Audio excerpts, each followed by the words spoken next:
चलिए बच्चों ध्यान देंगे, क्लास 7 के विद्यार्थी। कल हमने आपको महाभारत में चौथे दिन, पाँचवें दिन और छठे दिन के बारे में बता रहे थे। इसी क्रम में एक दो कहानी आ गया था जो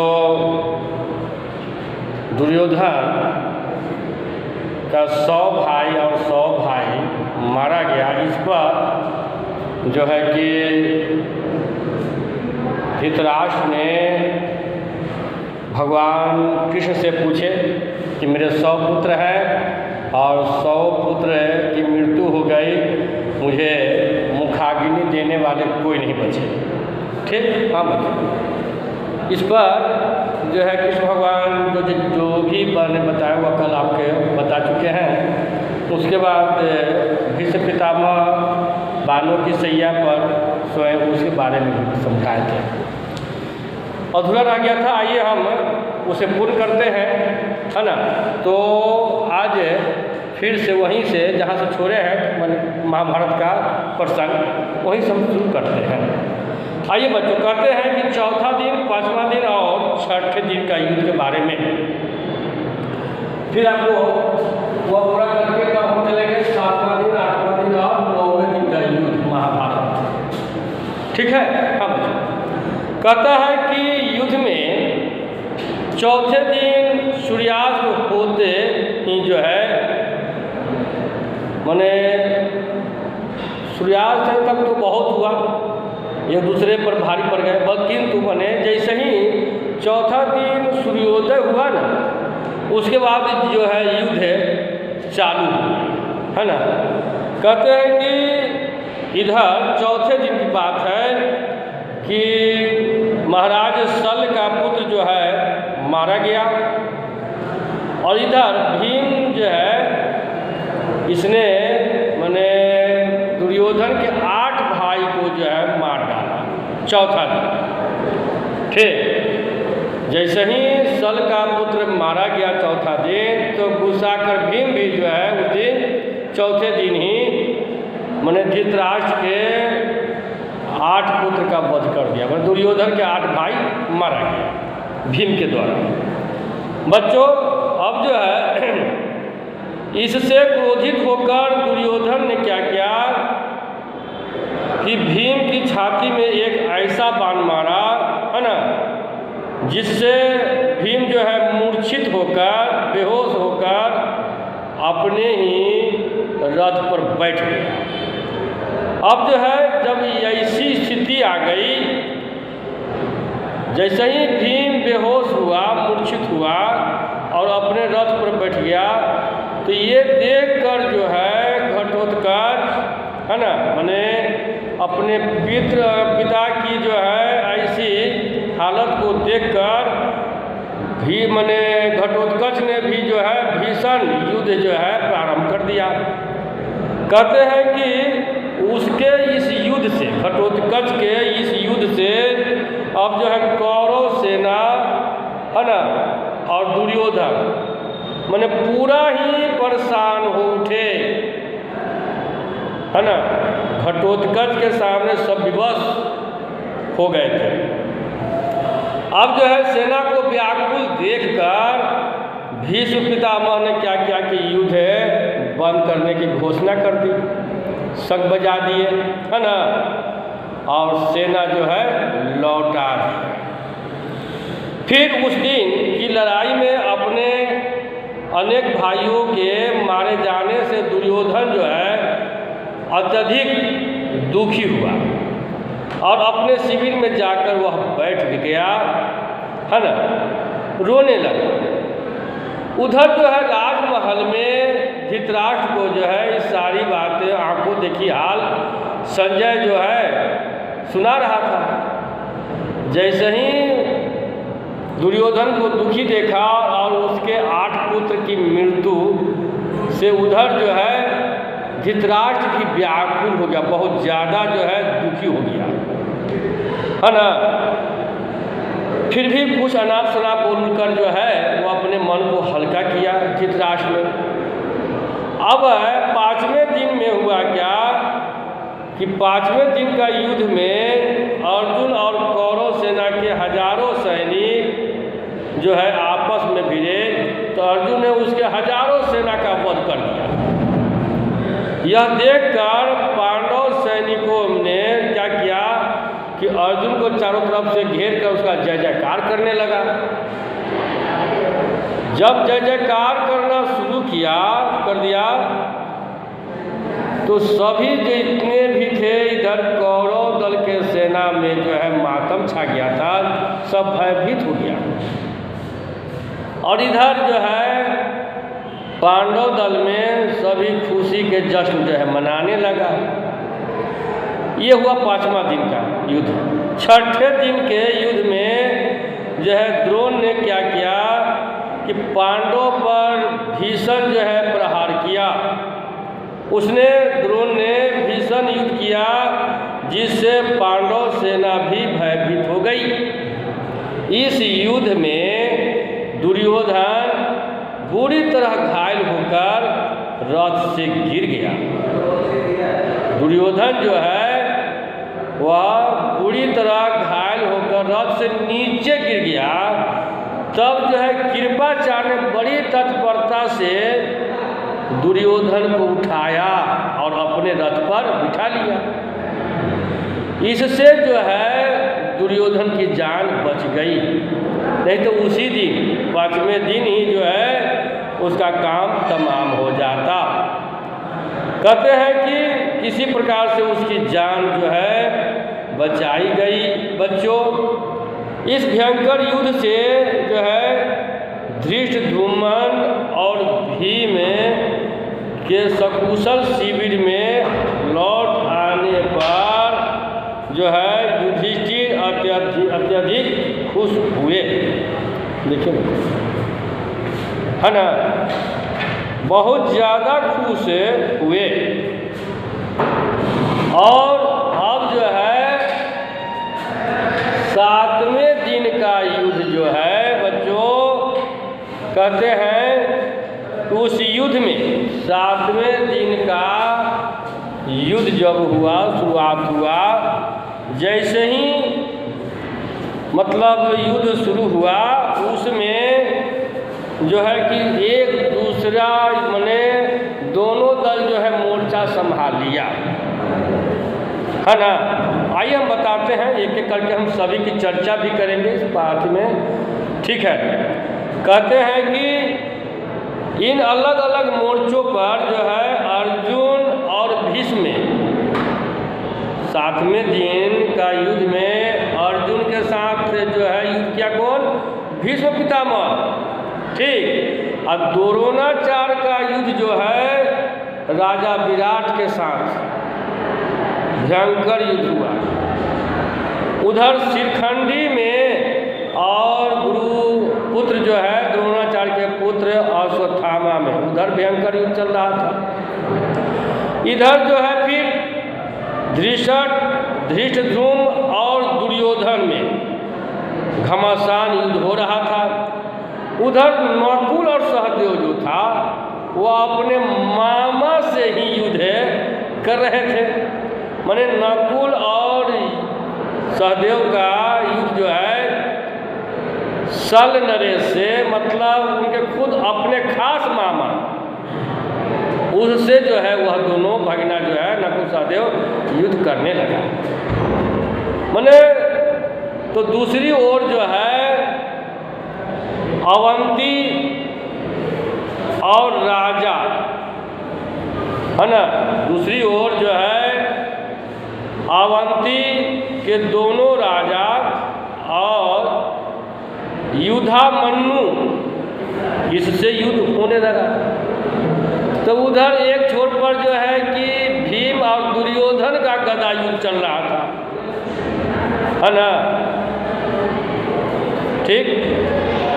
मैंने भीम के साथ दुर्योधन जब हटिया तो उसके 4 भाई, एक बार में उसके 4 भाई आए और भीम पर भिड़ गया। फिर भीम ने उन चारों भाई का भी काम तमाम कर दिया। बच्चों, अब जो है कहते हैं कि उधर भीम का पुत्र घटोत्कच, अब इसका भाई कौन सामना करे, उससे थोड़ा बहुत मुकाबला करने के लिए भगदत्त नाम का जो है योद्धा जो है घटोत्कच से लड़ना शुरू किया, मगर ज़्यादा देर टिक नहीं सका। उधर जो है अलम्बुस और सातिकी का युद्ध चल रहा था, है ना। अलम्बुस जो है कौरव दल का सैन्य वीर था, तो इधर जो है पांडवों की तरफ से सातिकी नामक जो है वीर उससे मुकाबला कर रहा था। तो उधर जो है युधिष्ठिर के साथ जो है श्रुतायु नामक जो है योद्धा लड़ रहा था। अब इधर गुरु कृपाचार्य के साथ पांडव दल के जो है बहुत ही प्रतापी वीर चेकितान का युद्ध हो रहा था कृपाचार्य के साथ। इस प्रकार से सभी युद्ध में लगे हुए थे, है ना। इस युद्ध में विराट की जो है माने विराट जो लड़ रहा था द्रोण से, तो द्रोण तो भाई परिपूर्ण था युद्ध करने में, इसलिए विराट हार गया। और क्या हुआ, विराट का पुत्र जो है कुमार शंख उस समय मारा गया। कुछ देर के बाद जो है सूरज अस्त हुआ, और सूर्यास्त होने के बाद तब जाकर युद्ध बंद हुआ। अब आइए बच्चों हम चलते हैं आपको 8वें दिन का युद्ध के बारे में बताने, ठीक है। अब देखिए 8वें दिन का युद्ध में हुआ क्या, जब शुरू हुआ तो भीम के ने क्या किया कि धृतराष्ट्र के फिर 8 गो पुत्र का काम तमाम कर दिया। ध्यान दीजिएगा, चौथा दिन भी 8 गो पुत्र का काम तमाम कर चुका है भीम, ठीक। 7वां दिन 4 भाई को मारा, ठीक, तो 12 गो हो गया। अब फिर 8वां दिन फिर 8 गो का काम तमाम किया, 20 गो भाई, सोच लीजिए, ठीक है ना। हाँ, तो फिर जो है 8वां दिन फिर जो है भीम क्या किया कि दुर्योधन के 8 गो भाई के काम मैंने स्वर पहुंचा दिया, है ना, युद्ध में। कहते हैं कि इनमें अर्जुन और नाग कन्या का पुत्र, मैंने अर्जुन की एक शादी नाग कन्या से भी है, ठीक है। तो इन दोनों से एक पुत्र का जन्म हुआ था जिसका नाम था ईरावान। ध्यान दीजिएगा, ईरावान को जब कौरव दल के कुछ सैनिक मार दिया योद्धा, अब जैसे ही देखा कि मेरे छोटे चाचा के पुत्र ईरावान को मार दिया है, तो घटोत्कच ने इतना जोर से हुंकार किया, उसकी आवाज़, पहाड़ जैसा आदमी है भाई, पहाड़ जैसा ही था विशाल घटोत्कच। एक बार जोर से जब वह हुंकार किया, पूरा दल कौरव दल जो है थर्रा गया। उसकी आवाज़ शिविर में युधिष्ठिर के कान में पहुंच गई। तुरंत युधिष्ठिर ने कहा कि देखो जाकर भीम, मेरा भतीजा घटोत्कच किसी मुसीबत में है, क्योंकि उसकी आवाज़ यहाँ तक आई, वो चिल्ला रहा है। और वह तो इतना चिल्ला कर वह तो पहाड़ ढा रहा था, वह कहाँ ढा रहा था, कौरव दल, है ना, क्योंकि ईरावान को मार दिया। ईरावान जो है अर्जुन और नाग कन्या से जन्म लिया हुआ पुत्र, माने अर्जुन का पुत्र था ईरावान, तो उसके मर जाने के कारण जो है आप पूरा आपे से बाहर हो गया घटोत्कच, है ना, और लगा पूरा एकदम तबाही मचाने, है ना। कुरुक्षेत्र के मैदान में जो है दुर्योधन की सेना पर कहर बरसाने लगा घटोत्कच। अपने भाई का बदला हुआ जो है अब ले रहा है। कहते हैं कि यह जब भीम जब आया घटनास्थल पर, जब देखा कि जो है ये मेरा भतीजा ईरावान मारा गया है, जिसके कारण घटोत्कच जो है उसका बदला ले रहा है, तो भीम भी फिर गया, है ना। अब भीम जब फिर गया तो कहते हैं कि फिर तब क्या था, उस दिन का 8वें दिन का युद्ध जो है भीम और घटोत्कच ही जो है संभाल लिया था। मैंने बहुत भगदड़ मचा दिया, त्राहिमाम कर दिया था कौरव दल में, यही दोनों काफ़ी था। अब हम आइए बताते हैं 8वें दिन के बाद 9वें दिन का युद्ध के बारे में, ठीक है।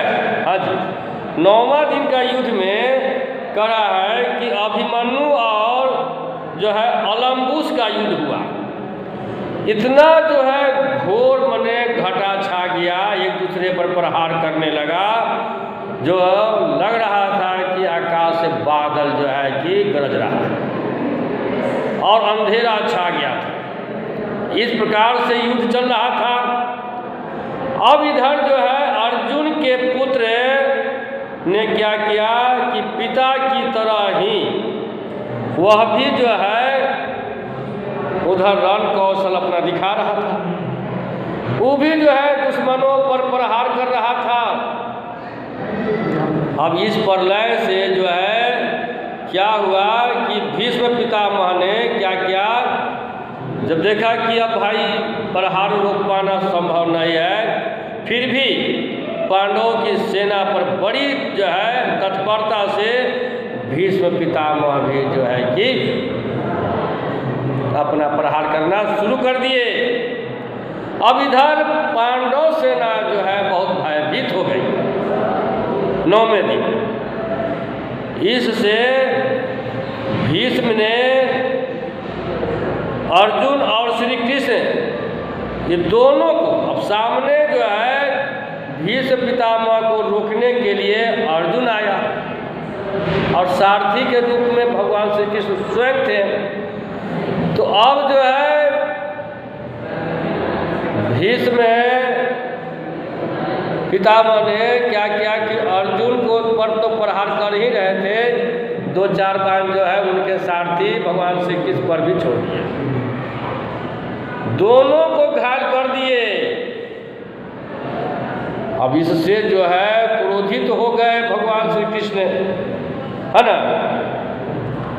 अब क्या हो, किसी प्रकार से युद्ध का मोर्चा अर्जुन संभाले रहा और सूर्यास्त होने से पहले तक जो है कि अर्जुन ने भी भीष्म पितामह को जो है कि मैंने कुछ हद तक ये भी घायल किया। अब जो है सूर्यास्त हुआ, युद्ध जो है रुक गई। 10वें दिन का जो है शिविर में योजना बन रहा था कि सबसे पहले जब तक ये भीष्म पितामह रहेंगे तब तक जीत पाना असंभव है। इसलिए भगवान श्री कृष्ण ने क्या किया कि 10वें दिन की तैयारी में अपने रथ पर अर्जुन को जो है अर्जुन के सामने शिखंडी को ले आया, ताकि भीष्म पितामह को शिखंडी में अंबालिका का रूप दिखाई दे। कारण कि काशी नरेश की 3 पुत्री का इन्होंने स्वयंवर में से उठा लाए थे अपने भतीजे के लिए, अपने मतलब जो है कि सतवती के पुत्र विचित्र वीर के लिए, है ना। अम्बा और अम्बे की तो शादी विचित्र वीर से कर दिए, बल्कि अंबालिका किसी और राजा से प्यार करती थी तो वह शादी करने से इनकार कर गई थी। उसे अब जो है वह बात का पता चला जब भीष्म पितामह को, तो उस राजा के यहाँ, है ना, अंबालिका को भेजा गया था। अंबालिका वहाँ जब गई तो वह राजा भी इनकार कर गया। फिर यहाँ आई तो ये सब शादी नहीं किए विचित्र वीर। इस प्रकार से इधर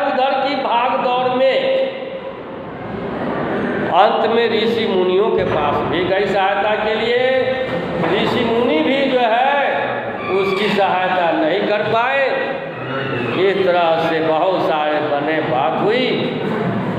अंत में वो अपना देह को त्याग दी, और जब देह त्याग दी तो वही श्रीखंडी के रूप में जन्म ली है। तो अब जो है 10वां दिन जब हुआ कि भगवान श्री कृष्ण कहे कि जब श्रीखंडी आ जाएगा तो वह बाण नहीं चलाएंगे, और तब जाकर भीष्म पितामह का जो है कि काम तमाम होगा। तो बच्चों, कल हम चलेंगे, आपको अगले वीडियो में हम बताएंगे 10वां दिन का युद्ध, है ना। आज के लिए इतना ही काफ़ी है। आज हमने पढ़ाया 7वें दिन का युद्ध, 8वें दिन और 9वें दिन का युद्ध। ठीक है, तो इसी के साथ आज का मैंने वक्तव्य हम समाप्त कर